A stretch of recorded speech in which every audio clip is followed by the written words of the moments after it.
Hello, my name is Anchal, And I'm Natalie. and welcome to the PFAS Chronicles. In recent years, public health advocates and scientists have raised awareness on the class of chemicals known as PFAS, or per and polyfluoroalkyl substances, also known as forever chemicals. In this 5-part series, we'll take our listeners on a deep dive into the history of PFAS. We will discuss what we currently know about them, how they harm our health, and what action scientists are taking to remove them from the environment. We'll hear from key scientists in major institutions across the U.S. on all things PFAS related. We will also hear from advocates and community members to understand how we can both advocate for and protect public health. Stay tuned for more. Hi, welcome back to the PFAS Chronicles. We are so excited to continue our discussion about PFAS. In this installment, we will be talking about the impact PFAS have on our environmental systems, where they show up in energy production, our air, water, food, and our waste. With us today is Sandy Wynn-Stelt, co-chair of the Great Lakes PFAS Action Network, a far-reaching community group that focuses on education for decision makers and helps ensure that polluters are held accountable for their actions. Hi, Sandy. Welcome to the conversation. Hello, glad to be here. Thank you for joining us today. To dive right in, we're going to ask you to tell us about your journey into advocacy. Okay. Well, it was not at all how I thought my life was going to go, I'll be honest. It started way back in 1992. My husband Joel and I bought our first home up in Belmont, and Joel was a protective services worker. He investigated child abuse, and I'm a psychologist in the public mental health system. So we really wanted a home that was kind of away from everybody, and we found this perfect house that was actually kind of plopped in the middle of a Christmas tree farm. And we lived very boring, dull lives for 25 years until 2016, when Joel, we were getting ready to celebrate our 25th wedding anniversary, and Joel was having some stomach problems, so he went in for what we thought was going to be a hernia repair.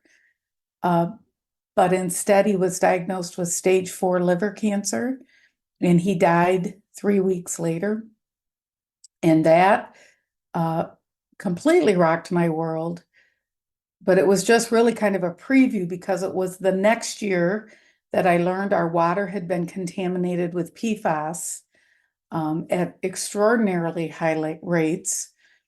The Christmas tree farm that we loved actually was a dump site for Wolverine Worldwide, where they dumped tannery waste throughout the 30 or 40 acres, probably about 20 feet deep. And that tannery waste was full of Scotchgard, because they made the first waterproof shoes.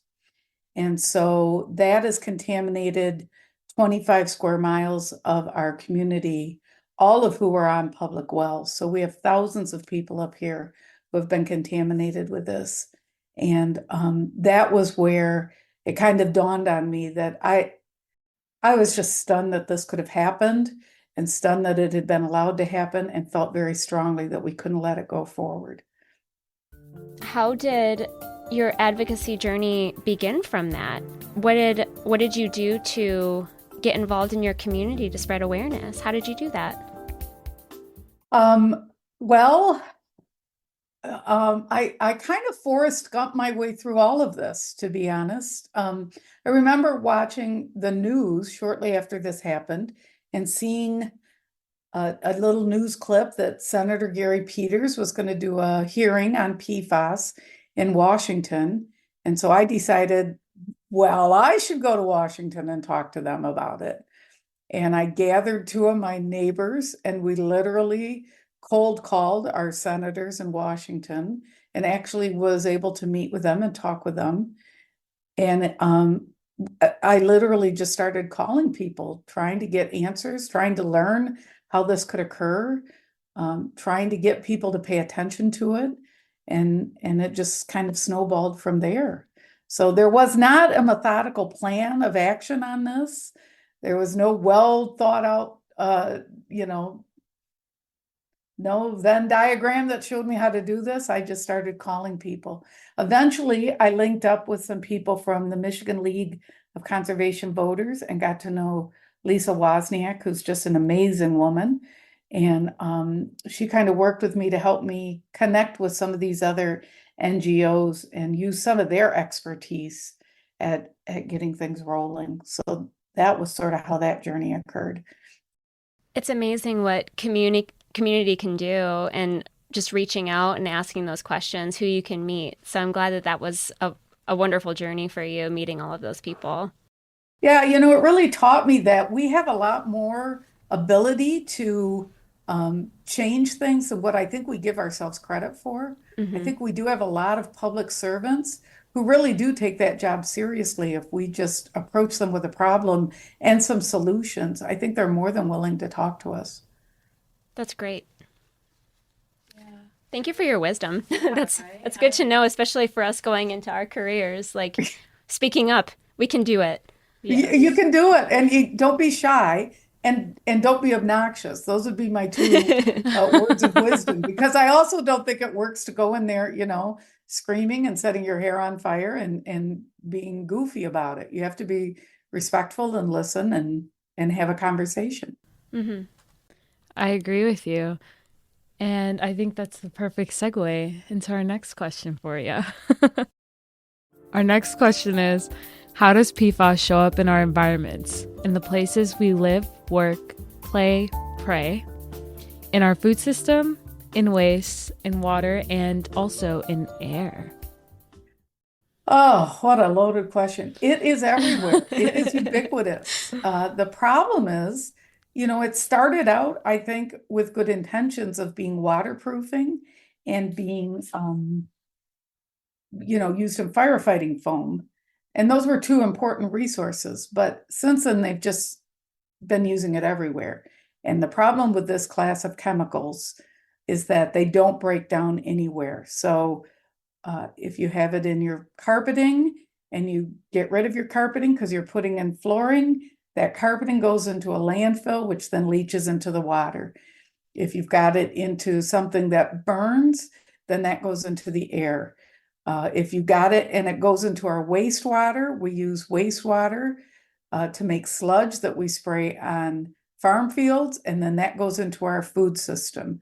And so we have this class of chemicals that we can't break down, we can't destroy, and that just keeps recirculating.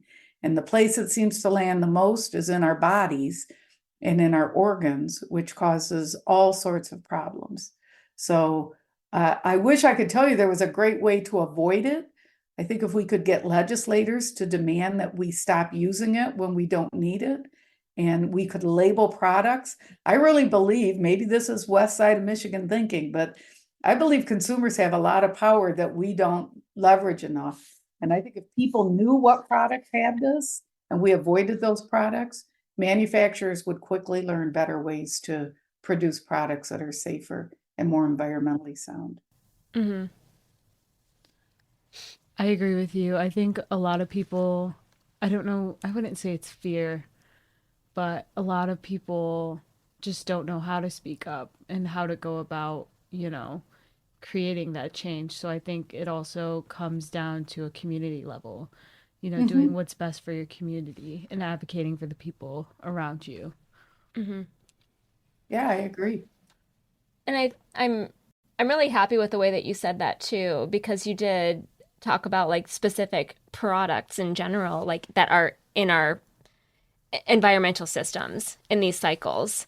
Like this particular instance where we're using PFAS, this is how it gets into our food chain. So I do appreciate you really speaking truth to the cycle of the use of these chemicals and how they do get into everything.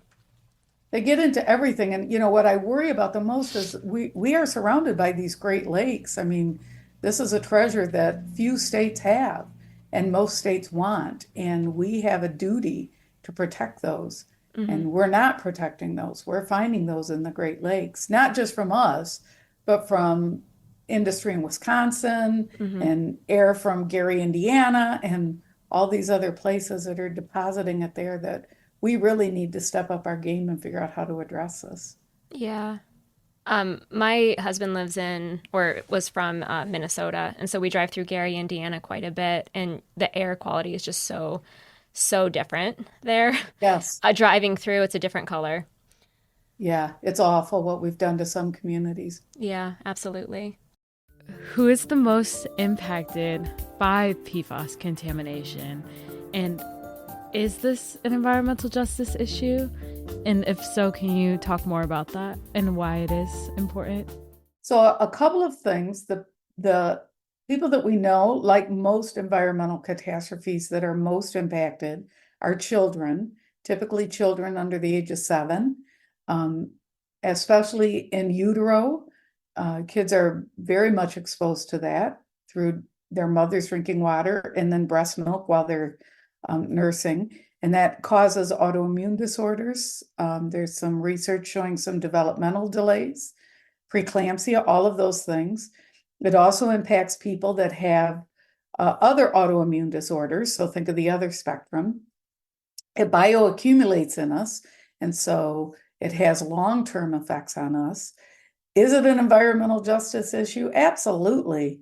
I think the challenge we've had is that so many communities that are under-resourced and underrepresented get the bulk of all the environmental issues, not just PFAS, but they have air quality issues, they have poor soil, they have lead issues, they're bombarded with industry just dumping everywhere there. And so PFAS becomes kind of the white noise in those areas. I think of Flint and what they went through with lead. They've got a PFAS issue in Flint, but you don't hear of it because the lead issue was just so overpowering. So I think Rockford, the area I'm from, the Belmont area, is a pretty well-off, predominantly white middle-class area. And I think it just shows and hopefully gets the attention that if it's happening here, it's happening across the state, which means it's really impacting those communities that are already underrepresented and overburdened with this. And so we have to pay even more attention to that. Mm-hmm. I agree with you. And I wanted to ask, what are some of the steps that people can take moving forward to reduce their exposure to PFAS, whether that's through community advocacy, legislation, nonprofit organizations? What do you recommend? Yes, yes, and yes. The first thing would be, I think if you are on a private well anywhere in the country, I think you need to have your water tested. In Michigan, we were lucky that we passed some rules that municipal water is tested. But if you're on a private well, do not assume because you're surrounded by woods that your water is safe to drink. Mm-hmm. I think the second thing is if you are in an impacted area, you should have your blood tested. And so that you know what level you have in you so that you can be protective of your health and your family. I was lucky in some ways. I had my blood tested and my blood was found to be, a typical person will have anywhere from 10 to 20 parts per million in their blood. Mine was 5,000 because of the amount of exposure that I had had. And because I had my blood tested, my doctor was really careful on what we monitored. And we monitored for the health conditions that we knew were related to this. And we were able to find that I had developed thyroid cancer much sooner than it would have been found if I hadn't done that. So I'm a real proponent of people getting their blood tested so that you and your doctor can work on that, especially if you're a woman in childbearing years that is thinking about having children. I think it's really important that you know what you've got going on. I think joining groups and becoming aware of this. I think the challenge is we've got so many environmental things that we've done that, it's just one more thing for young people to worry about. Mm-hmm. So, but I think all of those would be important. And I think your vote matters. I think voting for people that are going to take the environmental issues seriously, that are going to hold polluters accountable for what they've done, are also going to be important steps that's what's going to drive change. Our last question for you is, are there solutions for remediating water and soil with PFAS in it? I really do believe people are going to work hard at figuring out a solution to this. And I do think in the next 5 or 10 years, we'll have a solution. So in the meantime, it becomes even more important that we kind of turn off the tap. We stop producing this and stop using this for needless things like cosmetics and, hair products and baby garments and all that stuff. That's going to be our best solution right now. The only other thing I've seen people do is filter your water and set up filters along river banks and streams where we know pollution is going into to try and take it up. It's pretty costly and it's pretty disruptive, but it's the only option we have right now. Mm-hmm. I think overwhelmingly we've been speaking with other advocates too, and a lot of them have been saying that as well. So I'm glad that you echoed the same sentiment of turning off the tap. I think that's so important in regards to, like you were talking about with, we're a consumer society. We need to just stop getting this in our economy. And the biggest part of doing that is going to be labeling. Mm-hmm. Right now, it's in so many products. And if you look at a product list, you won't see it listed on anything. The only times you occasionally do is on infomercials that will say PFO free. So obviously some people know that it's a tool that people will shop by. So if we could get labeling laws in place, Mm-hmm. I think that would go really far. Young people especially now are so much more aware and so much more responsible when it comes to purchasing and using their purchasing power. So that's where I hope we head next. Well, thank you for echoing that sentiment. It's so important. I wanted to follow up with you about any other resources you would like to share with listeners, and what other things are you working on with your action group? One of the things we're trying to do is obviously push some legislation through at holding polluters accountable, at getting blood testing, at getting a product ban in place. One thing I'd like to see us do is, I think there's a lot of concern about this in food. And while I'm concerned about this in food, I really don't want to see our Michigan farmers suffer because of things that they had no responsibility for. So I'd really like to see us push some legislation that gives a safety net to farmers before we even mandate testing of farms, because it's just not fair. Our farmers they do incredible work and produce good product. And so I want a safety net for them before we look at that. The other thing I think that we do that's kind of cool for the Great Lakes PFAS Action Network is we re-grant money to communities. One of the things I found when I was doing this is, I don't know how to pull together a community meeting or do a social media, whatever thing. And so having some resources available that we could re-grant money to people so that smaller communities could start doing that, I think is really helpful. It helps spread the awareness of that, and it helps take some of the burden off people who are working day jobs and then becoming advocates by night. And we need to help support those communities. Is there anything else that you would like to say to our listeners before we sign off for the day? The only thing I guess I'll say is, as a boomer, a proud member of the boomer generation, let me extend my heartfelt apologies to each and every one of you, because we really did kind of get a little drunk and stupid here in the 70s and 80s and just didn't pay attention to the environment. And I mean this seriously. We have left you younger folks with a mess to clean up. And it was not by intent, but it was by ignorance. And so we should be apologizing to you for that. But I really am so encouraged by the passion and the wherewithal of the next generations. You guys are going to take care of this, and it's going to be amazing to watch. So thank you for giving me the opportunity. Thank you so much to Sandy Wynn-Stelt for joining us and contributing to this episode, and thank you for listening.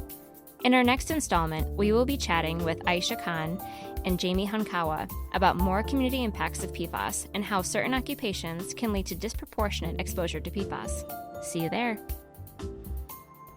This podcast serves as a companion to the textbook Environmental Health: Foundations for Public Health. Podcast episodes were written by Anchal Malh and Natalie Conti, with support from Natalie Sampson, Lindsay Talon, and Natasha DeJarnette. Production support has been provided by Justin Schell and Erica Irvin at the Shapiro Design Lab at the University of Michigan. Editing support has been provided by Springer Publishing. The PFAS Chronicles podcast series has been brought to you by Springer Publishing Company, LLC. All rights reserved. No part of this podcast series may be reproduced, stored in a retrieval system, or transmitted in any form or by any means without the prior permission of Springer Publishing Company, LLC.